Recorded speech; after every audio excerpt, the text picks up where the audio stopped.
Welcome to the Net Wealth Nest podcast, the show that helps everyday people build real financial stability, starting from wherever you are. Whether you're working your way out of debt or just starting to save, we're here to help you grow your net wealth to your first big wealth milestone. Each episode, we break down the mindset shifts, practical tools, and real-life actions that can transform your financial future. Thanks for tuning in. Now let's get to work building your net wealth nest. Welcome to the Net Wealth Nest podcast. I'm your host, Jim LaBeouf. Thanks for joining again as we work to help you build your financial stability and grow your net wealth. Today, we are going to be covering part 2 of our home buying little mini series that we've got going here.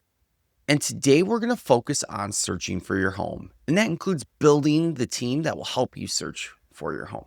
So let's get right into it. The first thing that we want to look at is getting yourself an agent. And the thing I recommend right away before just going to Google or Yelp or anything like that is ask some friends and family, coworkers, people you trust that have maybe bought a home over the last year or two, who they would recommend.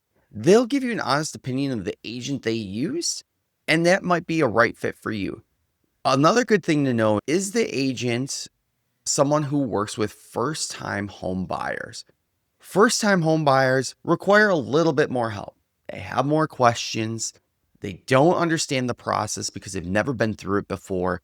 There are agents that are really good at helping out first-time home buyers, and there are agents that aren't so good. Those aren't so good agents just typically don't have the patience to handle all the questions and do some of the hand-holding that is required with a first-time home buyer. So check with your friends, check with your family, check with your coworkers, see who's around you to figure out what agent might be right for you.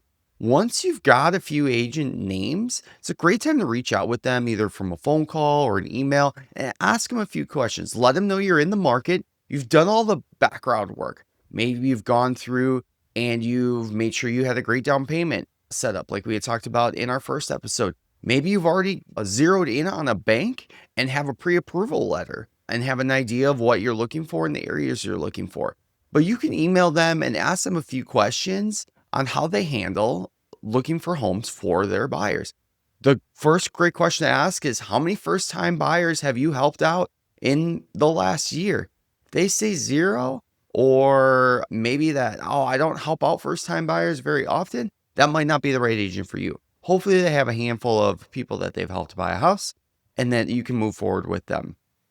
Another question to ask is, how do you work through multiple offers if there's multiple bids on a house without going over your client's budget? And that's something that has happened more and more frequently over the last few years where there are usually multiple offers on the house. And so building a strong offer is important. Another question you could ask is, how do you estimate the monthly cost of a house so that I will understand how much I'm going to need to pay, what my down payment might be to get to that price point, all of those things. They should have a process where they're estimating what the house is worth, no matter what it's on the market for, as well as what those costs are by pulling taxes, understanding insurance costs, knowing what utility costs would be in those areas, those types of things. Most agents will have access to the MLS, which all that is the listing system that agents have so that they can see all the houses that are on the market that other agents are helping sellers sell. And so they can send those to you automatically via email, but they should also be helping pull and curate a list based on what is important to you in the house. And the last question I would definitely ask is, what does your team look like if I need other things for the house? It could be insurance agents. It could be contractors if things need to be fixed. Do they have somebody they recommend for inspections? What about title? Or even if you haven't secured the lender that you're ultimately going to go with, maybe they have other recommendations for lenders. But they should have a team of referrals around them that they can give to you so that you can use them in assistance with buying your home. The next piece as you start to interview agents is you should already be building out what I like to call your buy box. And this is actually a term that's used in like real estate investing, but it holds true for buyers that are just looking for their primary residence. And that's, what kind of house do you want? Do you need 2 bedrooms? Do you need 3 bedrooms? How many baths? What's the square footage you want?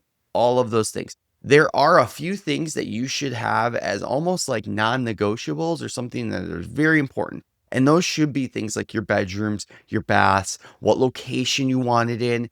If you have kids or you plan on having kids in the future, maybe there's a certain school system that you want to be inside of, certain neighborhoods, maybe a walkability, depending on the part of the country that you're living in, that may or may not be important. Commutes to and from work, all of those things could be in your must-haves type list or non-negotiables list. You should only have about 3 to 5 of those though. Otherwise, it can get really tricky to find a home.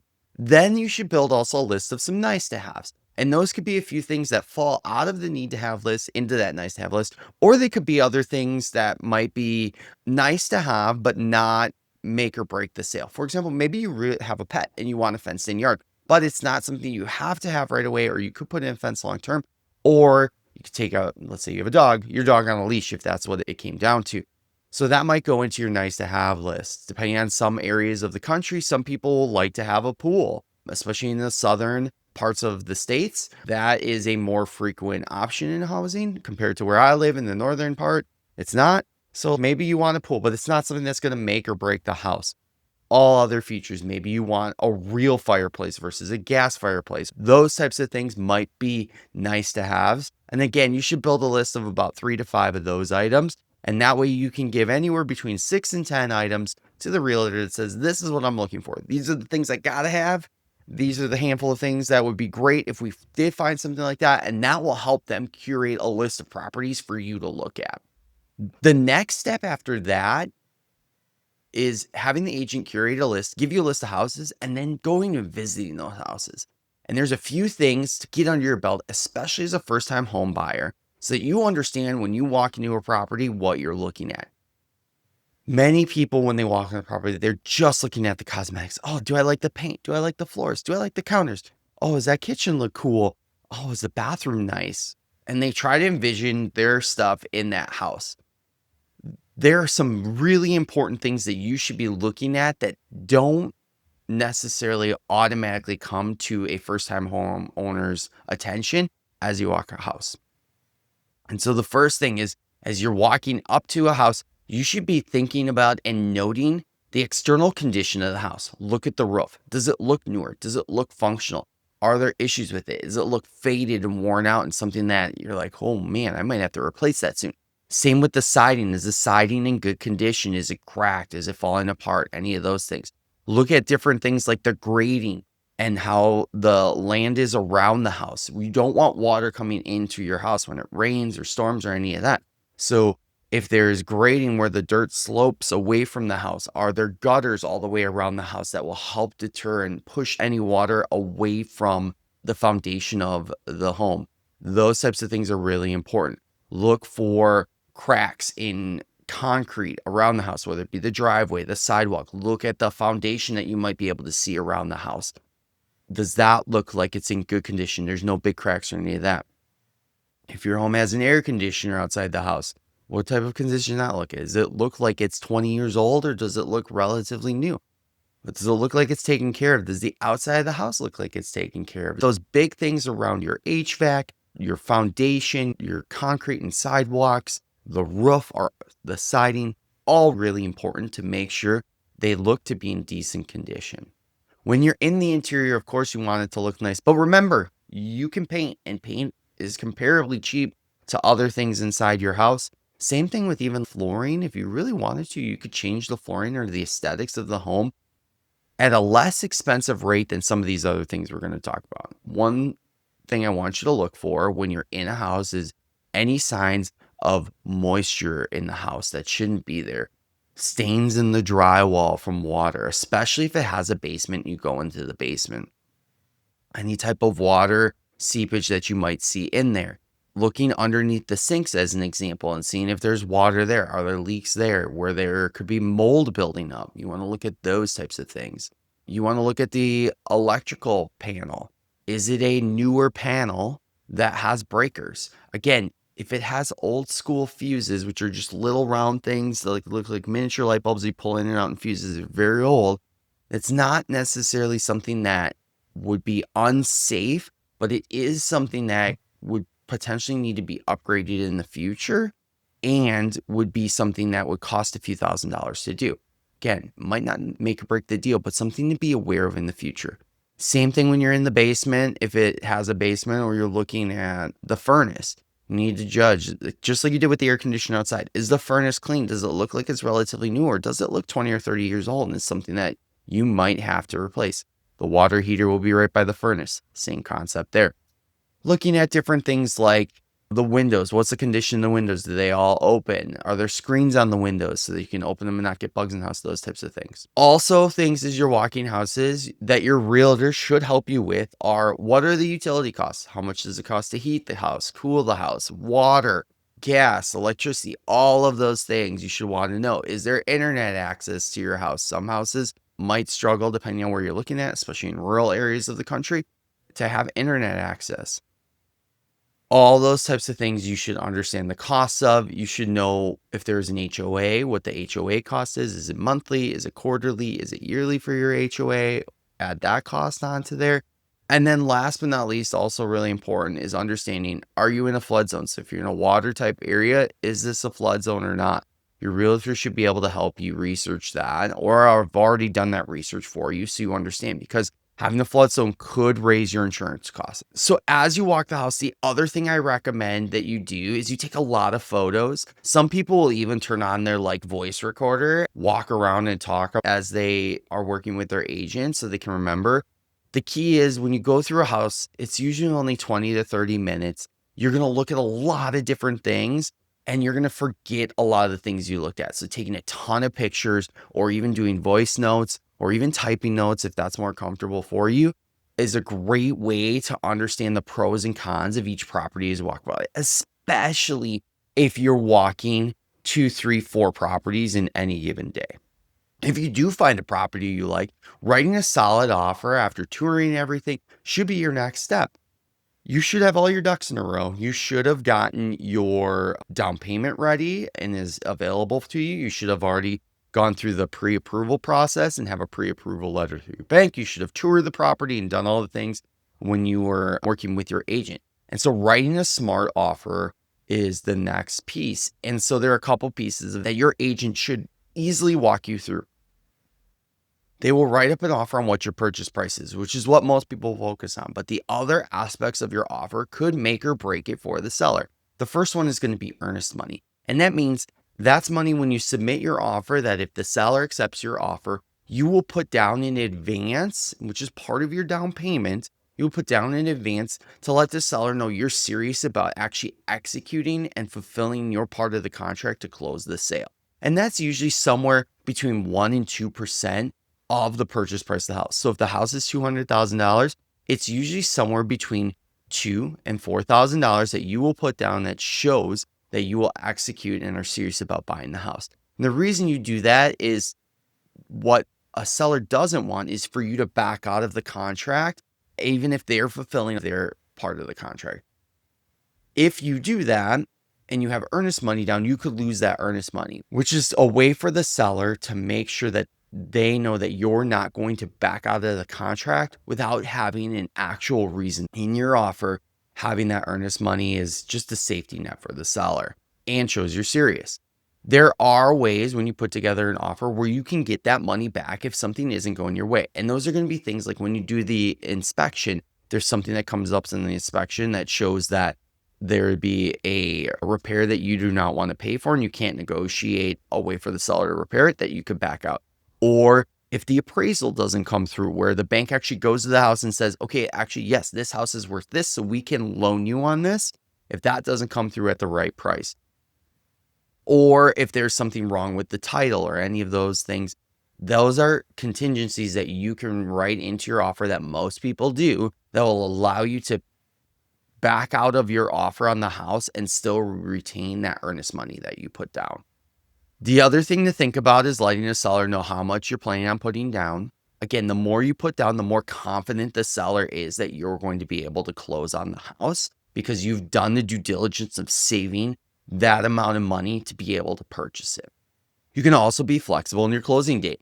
Understanding if the seller is looking to move quickly and you have all your ducks in a row and you can work with the bank to move at maybe a 30 or 45-day close rate is a strategic advantage. Or if the seller says, oh, I still need to get all our stuff packed up. We haven't closed on our other house and we're not going to do that for another, let's just say 75 days. Can you move your closing out 75 days? Being able to be flexible in the closing date to match what the seller needs is super important and very strategic into having a winning offer. And then the last thing that we've talked about multiple times that the seller always wants to see is having your pre-approval letter ready to go. So the seller knows the bank's already looked at all your finances and they've given you the green light on being able to buy a house. So an example of this is, let's say you find a house that's $200,000 and the seller wants to be out rather quickly. They've already maybe purchased another home, or maybe they're moving for their job and they're trying to get out as quickly as possible. You could offer them, let's just say the $200,000 they want. Maybe you're going to do a $3,000 earnest payment. So it's about 1.5% of the house. And you, because you've gotten your pre-approval letter, you've gotten all your documentation through the bank, you've worked with a great agent that has a title company already lined up for you, you've got insurance that you've already looked at, and you have an inspector that can do the inspection inside of a couple of days of your offer. Maybe you say, hey, I can do a 30 to 45 day closing window for you. I've got everything lined up. Here's my offer. I'm coming right in at your price. I'm doing 1.5% earnest. I have a strong down payment and maybe 10 or 20% that I'm going to do. Here's my offer. And then your agent will submit that offer to that agent. And then you just wait for them to respond. And hopefully they respond with a yes, we'll sign the contract. Let's do this. And then you move right into the next step of getting your inspection. That's what it looks like for that step 2 of looking for and then making an offer on the house. In step 3, we're going to cover the actual inspection pieces and going through the process of closing your loan out and then getting the keys to the property. That's coming next week, so look forward to that. Thanks for joining again today. We appreciate you coming and watching the content around building financial stability in your life and, of course, building wealth. This episode was helpful. Please leave us commentary on it, on anything we missed or more questions you might have. If you have other things you'd like us to do videos on, please let us know. We use your questions and comments to help build our content for the future. Of course, as always, subscribe to our podcast through either podcast player you're listening to, or if you're watching us on YouTube, subscribe to our YouTube channel so that you can get updates on when our latest content comes out, which is every Monday morning. Thanks again for joining. My name's Jim. Bye, everybody. Net Wealth Nest LLC and Podcast is an educational platform committed to providing resources and information to empower individuals on their financial journey. Please note, we do not provide financial, tax, or investment advice. All financial decisions should be made in consultation with a qualified professional who understands your unique circumstances. Seeking personalized advice is a smart and necessary step before making any major financial commitments. Thanks so much for joining us today. If you found value in this episode, please like and subscribe to our YouTube channel, Net Wealth Nest, and leave us a review on your favorite podcast platform. We read every comment, and they help us improve and guide what topics we dive into next. And hey, if something you heard today resonated with you, don't keep it to yourself. Share it with a friend, a family member, a coworker, your barber, your barista, even a stranger in line. You never know who might need this message. Remember, building net wealth is a journey, but you don't have to do it alone. Stick with us, and together, let's grow your net wealth nest.